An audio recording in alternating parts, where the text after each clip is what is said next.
Halo, perkenalkan nama saya Maria Kristabel Monalisa Siagian dengan NPM 60222196.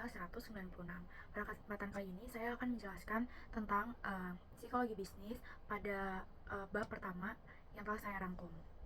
Pada bab ini, kita bisa melihat bahwa pengantar memberikan mengenai pentingnya perencanaan bisnis yang sistematis, terstruktur, dan berdasarkan pendekatan ini juga ilmiah yang konkret untuk mewujudkan bisnis yang berkelanjutan.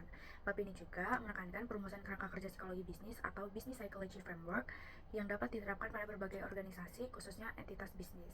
Pada saat ini saya merangkum sekitar 13 poin yang penting pada bab pertama ini. Yang pertama adanya kebutuhan perencanaan kerangka kerja dalam bisnis, di mana bisnis yang sukses dan berkelanjutan membutuhkan sebuah perancangan yang baik, terstruktur, dan berbasis pendekatan ilmiah yang jelas. Tanpa ini, sebuah impian keberlanjutan hanya menjadi angan-angan belaka saja.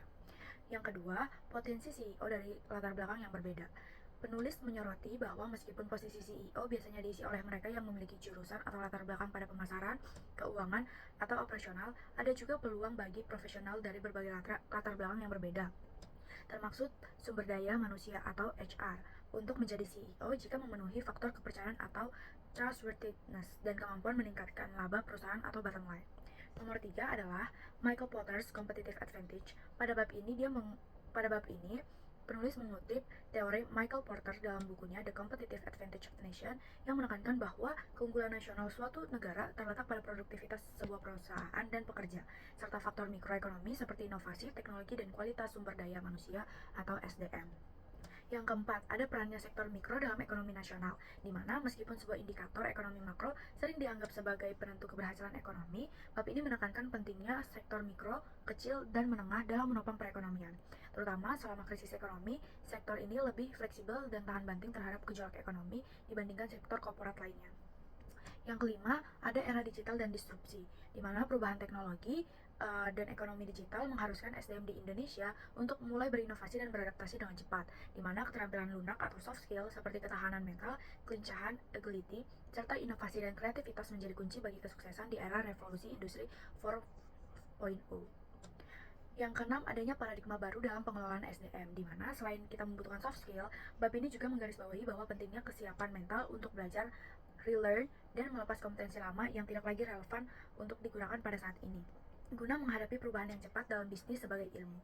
Yang ketujuh adalah psychology business atau business psychology, di mana pada bab ini memperkenalkan tentang psikologi bisnis sebagai ilmu yang mempelajari perilaku manusia dalam konteks bisnis, baik sebagai pekerja maupun sebagai pengelola bisnis. Ilmu ini membantu memahami faktor-faktor psikologis yang mempengaruhi keputusan bisnis dan kesejahteraan pekerja. Guts dan keberanian untuk menjadi CEO pada poin ke-8 adalah salah satu faktor psikologis yang penting bagi seseorang CEO adalah keberanian, di mana psikologi meliputi keberanian, pendekatan terhadap tantangan ketekunan, dan kepercayaan diri. Faktor ini seringkali lebih menentukan kesuksesan seorang CEO dibandingkan dengan keterampilan teknisnya.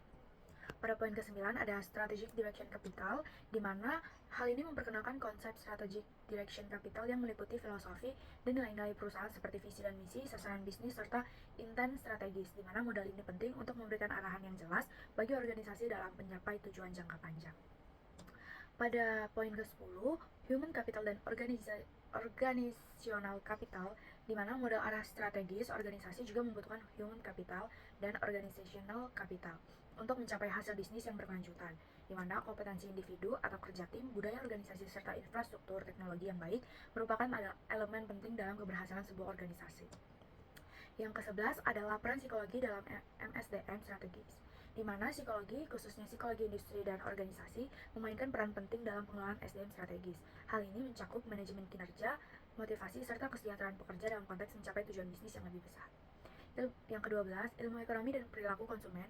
Bab ini juga membahas pentingnya ilmu ekonomi dan perilaku konsumen dalam memahami kepuasan bisnis, di mana ekonomi keperilakuan menjelaskan bagaimana faktor psikologi sosial dan kognitif mempengaruhi perilaku pasar dan keputusan bisnis. Dan pada poin yang ke-13, manajemen strategis dalam bisnis, di mana manajemen strategis terdiri dari 5 langkah utama, yaitu menetapkan misi dan tujuan, analisis lingkungan strategis, formulasi strategi, implementasi, dan yang terakhir adalah evaluasi, di mana kesuksesan manajemen strategi sangat bergantung pada kemampuan manajemen dalam beradaptasi dengan perubahan lingkungan bisnis. Pada intinya, pada bab 1 ini adalah bisnis yang berkelanjutan tidak hanya membutuhkan perencanaan teknis, tapi juga pemahaman mendalam mengenai faktor-faktor psikologi yang mempengaruhi perilaku manusia dalam organisasi. Kompetensi psikologi seperti keberanian, ketekunan, dan kemampuan memimpin sangat penting bagi para eksekutif untuk mencapai kesuksesan dalam jangka panjang.